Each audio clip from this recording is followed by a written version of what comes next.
Vincent Herouette, au Mali, les terroristes sont à l'offensive. Ils ont fait près de 40 morts en l'espace de 24 heures. Ça va mal sur le plan sécuritaire et sur le plan politique, c'est pire.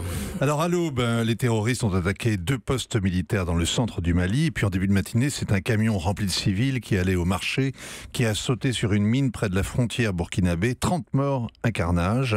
Et puis on apprend que 2 douaniers sont tombés au cours d'une fusillade dans l'ouest.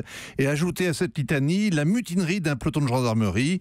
Et on mesure combien la situation s'est dégradée. L'État islamique gagne du terrain. Après les Arabes et les Touaregs au nord, c'est au tour des Peuls du centre de basculer dans la rébellion.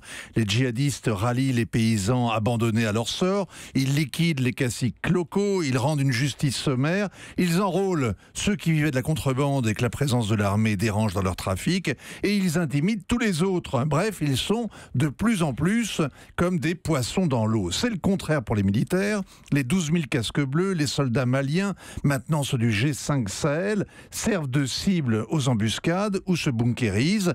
Et la seule force opérationnelle, c'est-à-dire les Français de Barkhane, ont été accueillis en libérateurs, mais ils sont désormais vus en force d'occupation. Ça fait trop longtemps qu'ils sont là et que rien ne change. À qui la faute, Vincent? Alors les Français grincent des dents en désignant Ibrahim Boubacar Keïta, IBK, le président malien. Hier, le Conseil de sécurité l'a mis en demeure d'appliquer enfin l'accord de paix avec les Touaregs qui avait été péniblement négocié et signé à contre-cœur, c'était en 2015.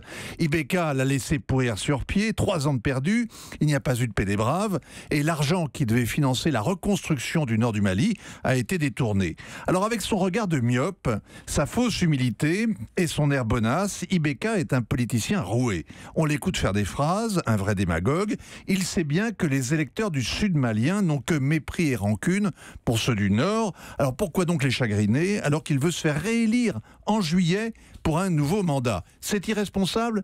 Et alors, même au milieu du Sahel, on peut dire « après moi le déluge ». Emmanuel Macron aurait tenté de le dissuader de se représenter. Oui, mais IBK ne s'appelle pas François Hollande. Il répond qu'il fera la volonté d'Allah. Il est parfait, IBK. Il nous tient en otage. Nous sommes piégés au Sahel, comme les Américains en Afghanistan. Impossible d'abandonner le terrain, de lâcher un allié qu'on tient à bout de bras et qui nous déteste. Un régime qui est élu et corrompu. Élu et corrompu. On a gagné une guerre, mais on a perdu la paix, pendant que l'autre perdait son temps. Europe 1.